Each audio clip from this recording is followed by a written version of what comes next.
Hello, hello! Kumusta naman? Welcome to our mini vlog. Yes.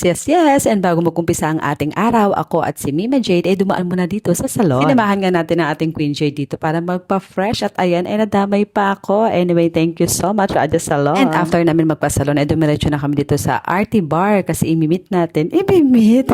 Hindi, darating kasi dito si Bella Padilla. Feeling closed eh.